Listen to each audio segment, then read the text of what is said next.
जरा सोचो, तुम्हारे आसपास के लोग अजीबोगरीब तरीके से मरने लगे और कोई नहीं जानता कि ये सब कैसे हो रहा है। कुछ ऐसा ही होता है हमारी आज की कहानी में। कहानी की शुरुआत होती है अमेरिकन सॉफ्टवेयर डेवलपर बेन और शॉन से, जो एयरप्लेन से रशिया जा रहे थे। अचानक उनके प्लेन की लाइट चली गई, पर जल्द ही सब ठीक हो गया और वो सुरक्षित मॉस्को पहुंच गए। यहाँ पर वो अपनी ऐप के लिए इन्वेस्टर्स से बात करने आए थे। उनकी ऐप किसी भी इलाके में हो रहे प्रोग्राम्स और पार्टीज को ढूंढने में मदद करती थी। जब वो इन्वेस्टर से मिलने जा रहे थे तो उन्होंने देखा कि 2 अमेरिकन लड़कियां उनकी ही ऐप का इस्तेमाल कर रही थी। आखिरकार वो इन्वेस्टर के ऑफिस पहुंच गए, पर वहां तो उनका साथी स्काइलर पहले ही इन्वेस्टर से बात कर रहा था। उसने बेन और शॉन की ऐप का आइडिया चुरा कर अपने नाम से बेच दिया और उन्हें धक्के मारकर बाहर निकलवा दिया। बाद में शॉन और बेन क्लब में शराब पी रहे थे कि शॉन की नजर एक सुंदर सी लड़की पर पड़ी, पर वो तो स्काइलर के साथ थी। जल्द ही उन्हें वही लड़कियां दोबारा दिखाई दी जो उनकी ऐप यूज कर रही थी और मौका देखकर वो उनसे मिलने पहुंच गए। उनका नाम एनी और नैटली था।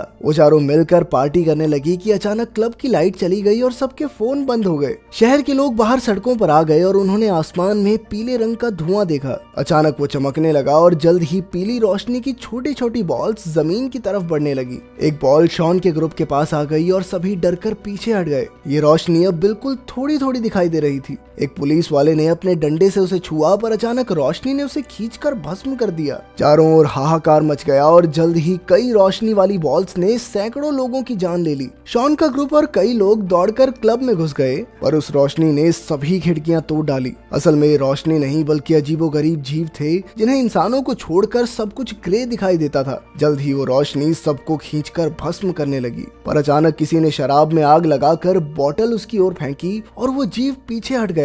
जल्द ही स्काइलर भी क्लब में घुस गया और फिर शॉन का ग्रुप छिपते हुए स्टोर रूम में पहुंचा। बाहर वो रोशनी बेरहमी से लोगों की जानें ले रही थी। अचानक कोई दरवाजा पीटने लगा तो नैटली ने देखा कि ये स्काइलर था। उसने स्काइलर को अंदर आने दिया और सभी कई घंटों तक अंदर ही छुपे रहे। यहाँ काफी खाना मौजूद था, जिस वजह से उन्हें कोई दिक्कत नहीं आई, मगर जल्द ही चिंता के मारे उनके बीच बहस छिड़ जाती थी। अब उन्हें यहाँ छिपे हुए 5 दिन हो गए और अब खाना खत्म होने ही वाला था। पिछले 27 घंटों से बाहर से कोई आवाज नहीं आई थी, इसीलिए उन सब ने बाहर निकलकर यूएस एम्बेसी तक पहुंचने का फैसला किया। बाहर उन्होंने देखा कि हर तरफ सन्नाटा था और हर जगह गाड़ियां खड़ी थी। वो यूं ही सड़कों पर आगे बढ़ने लगे, पर तभी अचानक उन्हें एक आवाज सुनाई दी। ये एक रशियन दादी थी, पर उसकी भाषा 5 में से किसी को नहीं आती थी। आखिरकार चलते चलते वो एक पुल तक पहुंचे जिसके उस पार यूएस एम्बेसी थी, लेकिन वो पुल बीच में से टूट गया था। अब वो चलते फिरते नदी को पार करने का रास्ता ढूंढने लगे। अचानक उन्हें रेड स्क्वायर पर एक पुलिस की गाड़ी दिखाई दी तो स्काइलर और दोनों लड़कियां पास ही में छुप गए,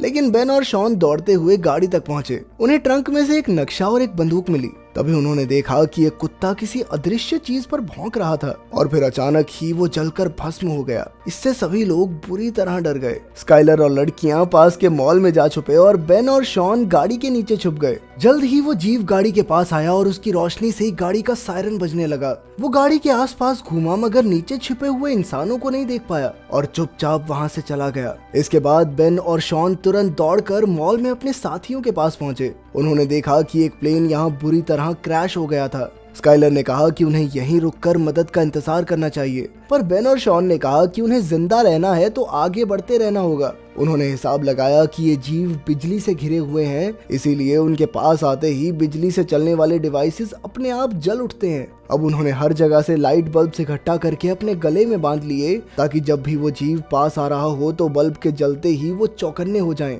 इधर शॉन ने देखा कि बाहर के बल्ब जलने लगे थे, यानी वो जीव पास ही था, पर वो डर के मारे कुछ कर नहीं सका, वहीं जम गया। मगर वो रोशनी उसके पास से यूं ही गुजर गई। जब वो जीव दुकान में घुसा तो नैटली भागी नहीं, शॉन ने उसे खींचकर वहीं जम जाने को कहा। एक बार फिर से वो चीज उन्हें बिना कुछ कहे पास से गुजर गई। तब शॉन को समझ आया कि वो कांच के पीछे खड़े हैं और उस जीव की बिजली की किरणें कांच के आर पार नहीं जा सकती। शायद इसीलिए वो उन्हें नहीं देख पाया। इसके बाद वो मॉल से निकलकर जैसे तैसे यूएस एम्बेसी पहुंचे, पर वो बिल्डिंग पूरी तरह बर्बाद हो चुकी थी। दरवाजे पर हजारों गोलियां बिखरी पड़ी थी। तभी स्काइलर को एक राइफल मिल गई। अब स्काइलर दरवाजे पर रखवाली के लिए रुका और बाकी सब अंदर की तलाशी लेने गए, पर वो बिल्डिंग पूरी तरह खाली थी। फिर वो कंट्रोल रूम में पहुंचे, जहां उन्हें सारे मामलों की रिपोर्ट्स मिली। इस रोशनी के हमले के 3 मिनट तक दुनिया भर में खबरें आती रही और उनके मुताबिक ज्यादातर शहरों पर कब्जा हो चुका था और इंसानों के पास इस रोशनी का सामना करने के लिए कोई हथियार भी नहीं था।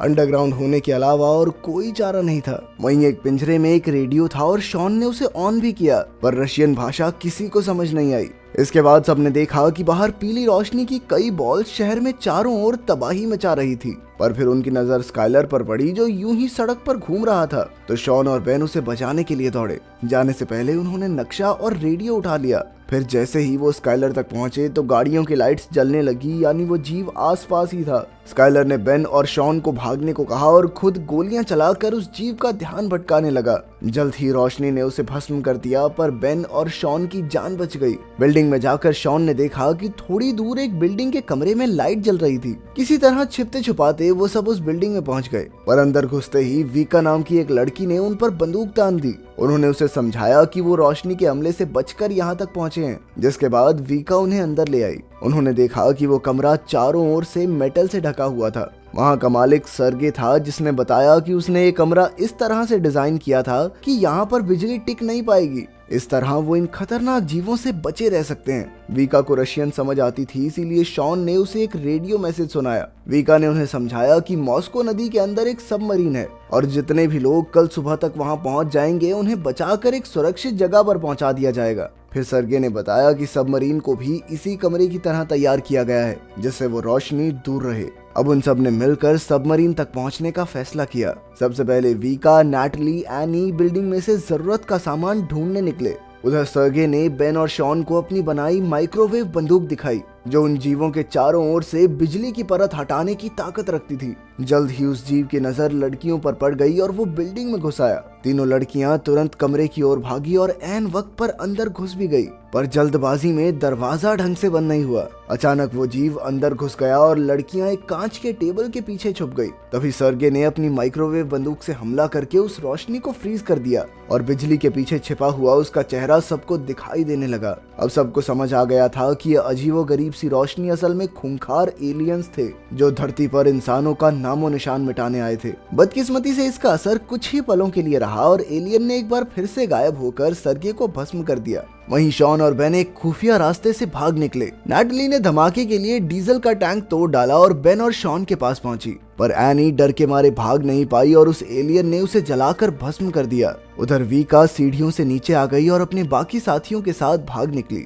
जल्द ही उनके सामने रशियन पुलिस वाले आए, जो कि मेटल से पूरी तरह ढके हुए थे और उनके पास कई हथियार भी थे। अचानक लाइट्स जलने लगी तो उन्होंने एलियंस पर हमला बोल दिया। गोलियों, आग उगलने वाली मशीन और बॉम्ब्स के जरिए वो एलियंस को चोट पहुंचाने में कामयाब रहे। पुलिस वालों ने बताया कि वो एलियंस को डरा तो सकते हैं पर मार नहीं सकते। तभी शॉन ने देखा कि एक एलियन अपने पीछे एक काला पत्थर छोड़ गया था, तो शॉन ने उसे अपने पास रख लिया। इसके बाद पुलिस उन्हें एक सुरक्षित जगह पर ले आई और सबने एक दूसरे के साथ अपनी जानकारी बांटी। सबमरीन वाली बात सुनकर ऑफिसर ने कहा कि नदी बहुत दूर है और हर जगह एलियंस फैले हुए हैं, मगर वो चारों फिर भी सबमरीन तक पहुंचना चाहते थे, इसीलिए पुलिस वाले उन्हें वहां तक ले जाने को राजी हो गए। वो सब ट्रेन की सुरंग से गुजर रहे थे कि अचानक वहां एलियंस आ गए। अंधेरे में वो जैसे तैसे एलियंस से छिपने लगे, पर वीका एक पिलर के पास फंस गई।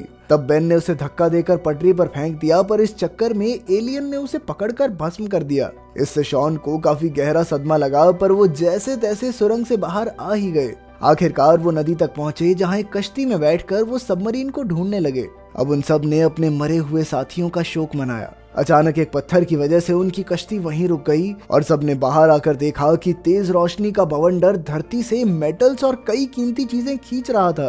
तब उन्हें एहसास हुआ कि एलियंस धरती से मिनरल्स चुराने आए हैं। तभी उनकी नजर सबमरीन पर पड़ी, पर अचानक उनके सामने वाली बिल्डिंग तहस नहस होकर उनके ऊपर गिरने लगी। इससे वो सभी पानी में गिर गए, पर अंत में शॉन, वीका और एक ऑफिसर तैरकर सबमरीन तक पहुंच गए। शॉन ने देखा कि नैटली अब भी गायब थी। उसने जैसे तैसे सबमरीन के कैप्टन को नैटली के लिए थोड़ा इंतजार करने के लिए मना लिया और खुद पुलिस वालों के साथ नैटली को ढूंढने निकल पड़ा।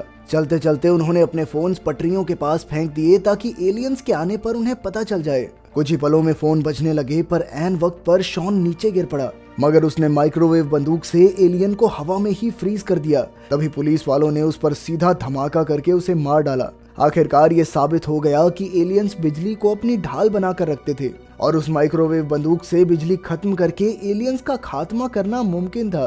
तभी नैटली को उनकी आवाज सुनाई दी। वो एक बस में छिपी हुई थी और अब शॉन उसे बचाने गया। और पुलिस वालों ने जमीन पर पानी फेंक दिया ताकि माइक्रोवेव बंदूक का असर बढ़ सके। अब एलियंस पानी के पास जाने से डर रहे थे और अचानक वीका ने वहां आकर आग के धमाके कर दिए। पुलिस वालों ने माइक्रोवेव बंदूक चलाई तो पता चला कि वहां 3 एलियंस थे। आखिरकार जबरदस्त हमले करके उन्होंने एलियंस को खत्म कर दिया। उधर शॉन नैटली तक पहुंचा तो अचानक बस चलने लगी और पता चला कि बस में एक एलियन मौजूद था। शॉन ने उस पर बंदूक चलाई पर अचानक निशाना चूक गया।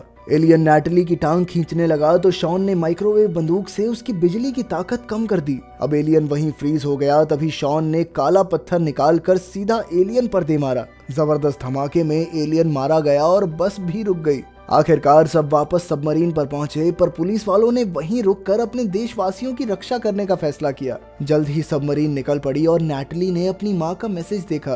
तभी सबको रेडियो पर कुछ ग्रुप्स की खबर सुनाई दी जो मिलकर एलियंस का सामना कर रहे थे। सबमरीन में मौजूद सभी लोगों ने ऐसे ही ग्रुप्स के साथ मिलकर एलियंस के खिलाफ जंग में हिस्सा लेने का फैसला किया। अगर वीडियो पसंद आई तो लाइक कर देना, चैनल को सब्सक्राइब कर देना। मिलते हैं अगली वीडियो में।